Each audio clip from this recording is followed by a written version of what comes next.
Poštovani direktori, poštovane kolegice i kolege, pred svega želim da vam se zahvalim da me ste pozivali na ovu međunarodnu konferenciju i sada i ja ću nastaviti na engleskom.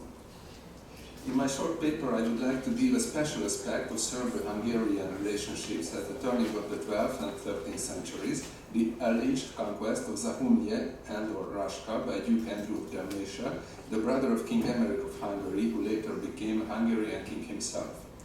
Andrew declares in one of his charters, issued on the 6th of May, 1198, that he had been victorious over Zahumlje and Raška, and we have some 15 other documents which mention the same Andrew as Duke of Zahumlje as well, all issued between 1198 and 1202. All these charters and their quite laconic allusions to this alleged military action of the Hungarian Duke have been often debated by Serbian, Croatian and Hungarian scholars in the last 1.5 century, and we have not yet found a common opinion whether this action, if there had been any, by Duke Andrew had been a simple repulsion of a Serbian incursion to the Dalmatian territories, a minor attempt on the Serbian territories, or an actual conquest of Zahumlje or some of its parts by the Hungarians. In my paper, I will first of all sum up the points of view of Hungarian historiography, and then will proceed with my own opinion on the case. In fact, we have not less than 18 contemporary charters in which allusions are to be found to the alleged Hungarian conquest of Zahumlje, or, in most cases, to the corresponding title of Andrew as Duke of Zahumlje. All but one mention just the name of Zahumlje among the titles of Andrew. 11 of them were issued by the chancellery of the Duke himself, 6 were written by Zadar city notaries, while 1 was compiled by the notary of the city of Nin. We must stress that between the 31st of March 1198 and 1202 we have only one text that omit Zahumlje when listing the ducal titles of Andrew. This one and only exception is the text of a solemn oath made by the Duke when entering to the city of Zadar. But it is uncertain whether this oath really did not hold a mention of Zahumlje, or it was simply recorded inaccurately. We can say thus that between the 31st of March 1198 and 1202, that is to say until the very last charters of Andrew as a Duke of Dalmatia, the Duke and his subjects have always intitulated him as Duke of Zahumlje as well. The only account whatsoever about the alleged conquest of Zahumlje and eventually of Raška by the Hungarian Duke is preserved in his charter issued on the 6th of May 1198. The original text goes like this. After the joyful and most glorious triumph of the victorious domination of Andrew, son of King Bela III, which the Almighty, as defender and author of his duchy in Dalmatia and in Croatia, gave him generously, and after having taken commendable victories over Zahumlje and Raška, when he returned to the city of Zadar, he did some things. Representatives of the Hungarian historical research have formulated two distinct interpretations on all that. Gyula Pauler, in his outstanding monograph on the political history of Hungary between the 10th and 13th centuries, summed up his point of view about the activity of Prince Andrew in the Serbian territories like this. First of all, despite the charters of Duke Andrew in which he intitulated himself as Duke of Zahumlje or Raška as well, we have no reason to believe that the Hungarians really did conquer any important parts of the Serbian territories, because monarchs in the 12th and 13th centuries, and more specifically the Hungarian kings of the Arpad dynasty, often took titles without any actual content. King Bela III and his successors, for example, intitulated themselves as kings of Rama without actually possessing the territories of Rama most of the time. Andrew too could thus name himself Duke of Zahumlje without even having a foothold of its territory. Second, according to the biography of Saint Sava, the monastery of Studenica was in the hands of the Serbs in 1208. Pauler erroneously thought that Studenica was in Zahumlje, which is not the case in fact, and thus pointed out that we have no information about the recapture of Zahumlje by the Serbs, so he found very improbable that the same part of Serbia would have been taken by the Hungarians in the late 1190s. Pauler's conclusion is that the whole thing must have been the repulsion of eventually the revenge of some Serbian incursions by the part of Duke Andrew of Dalmatia.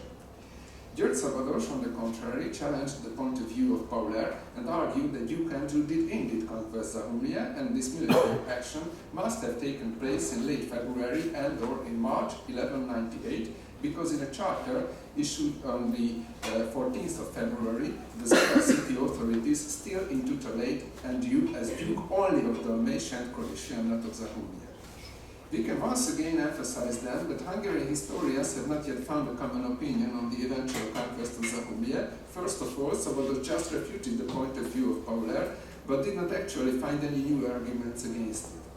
On the second place, we must mention a small detail that seems to avoid the attention of both Pauler and Szabados, that the charter from 1198 that narrates the alleged victory of the Duke says that he defeated Zahumlia and Raška. But among his actual ducal titles, we just find Zahumlia without any mentions to Raška. On the third place, I think we have another argument to take into consideration. We have a German narrative source about the Third Crusade that mentions that even Prince Berthold IV of Andechs-Meranian, that is to say, the father-in-law of Duke Andrew, who married Princess Gertrudis, daughter of the aforementioned Prince Berthold.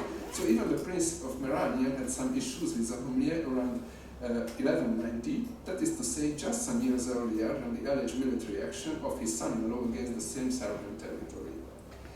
Let us say now a few words about Prince Berthold IV of Andechs-Meranian and his connections to the Serbian ruler Stefan Nemanja. Slowly. It is a well-known fact, of course, that in 1189 the German Emperor Frederick Barbarossa I went on a crusade. Prince Berthold, along with the monarch and several imperial nobles, he too set out for the Holy Land. The Crusaders marched along the Danube and reached the land of Hungary on the 25th of May. King Béla III of Hungary first met the German Emperor along the border near Pressburg, present-day Bratislava, then received formally the Crusaders in the first days of June in Esztergom, when even a 4-day hunt was organized in honor of Frederick I. And as the Prince of Merania was one of the most prestigious leaders of the army, he could easily have been present at the meetings of the German and Hungarian rulers by the Emperor's side. Upon leaving the Kingdom of Hungary, the Crusaders entered Serbian territory at Belgrade at the end of July, and they met Stefan Nemanja in Niš. According to the account of a precious witness source of the Crusade of Frederick I, the Historia de Expeditione Frederici Primi Imperatoris, the Prince of Meranian here agreed with Nemanja that he would marry one of his daughters, whose name is unfortunately not disclosed by the source, to the son of the Knez of Zahumlia. Leaving Niš, Barbarossa divided his army into 4 columns and made the Prince of Merania the commander of one of them. Berthold continued to play a key role in the battles with both Serbian marauders and hostile Byzantine forces. In late August or early September, it was Prince Berthold who took the town of Stara Zagora, and in early December his troops secured the supplies of the army. He and his men took part in the looting of Thessaloniki, and in January 1190 he was present at the negotiations of Frederick I and Stefan Nemanja again. What is essential for us now is the piece of information in the Historia de Expeditione Frederici Primi Imperatoris, according to which an unnamed daughter of Prince Berthold of Meranian was allegedly promised by his father to the son of the Knez of Zahumlia. As the Historia is one of the most valuable and authentic sources about the events of the Third Crusade, because its author seemed to have accompanied Barbarossa's armies to the Holy Land himself, probably as a member of the imperial chancellery, we must take this account very seriously into consideration. A possible kinship of the Andechs-Meranian dynasty with the Knez of Zahumlia would fundamentally affect the foreign policy environment in which we can evaluate the politics of Duke Andrew of Dalmatia, a son-in-law of Prince Berthold of Meranian in the late 1190s. The account of the historian relates this important detail as follows. Another long-considered matter was presented to the emperor with much supplication for a decision to be made in his presence, with the help of imperial authority, that is to say, the daughter of Berthold, the majestic Prince of Dalmatia, also known as Croatia or Myrania, and the Archduke of Istria, is to be married to the son of Lord Mercislaus, Duke of Zahumlje and Raška, in the vicinity of Dalmatia. This request yielded a result worthy of the emperor's pleasure and of the intentions of the princes, since the mentioned Prince Berthold took an oath. He would give his daughter at the coming feast of St. George, that is to say, on the 24th of April 1190, in Istrian territory, to the aforementioned young man, Tohu, with the condition that the same Tohu and his heirs, to be born from the daughter of Prince Berthold, will succeed the father of Tohu after his death with full power before all their other relatives. This agreement was confirmed by the lords themselves, giving each other their right hands. The unknown German author was apparently struggling with the unfamiliar Slavic names, and the determination of the real identity of the persons hiding behind these distorted forms was a considerable task for the researchers. In any case, Lord Mercislaus can be identified with Knez Miroslav of Zahumlje, brother of Stefan Nemanja, while Tohu must have been Torian, the son of Miroslav. The coastal territories of Zahumlje were held by Knez Miroslav between 1166 and 1190, and probably between 1192 and 1198 as a vassal of his brother Stefan Nemanja, but Raška, as far as we know, was never a part of the fief of Knez Miroslav. We have no exact information about the later life of Torian Nida. Some scholars suppose that he, like his father, would have been Knez of Zahumlje in the mid-1190s, but this is not supported by any reliable source mention as far as I know. It is very probable, however, that the planned marriage between Torian and the daughter of Prince Berthold IV was in fact never made. On the one hand, in a biography of Saint Hedwig of Andechs-Meranian, who was a daughter of Prince Berthold IV herself, compiled around 1267, only 4 brothers and 3 sisters were listed.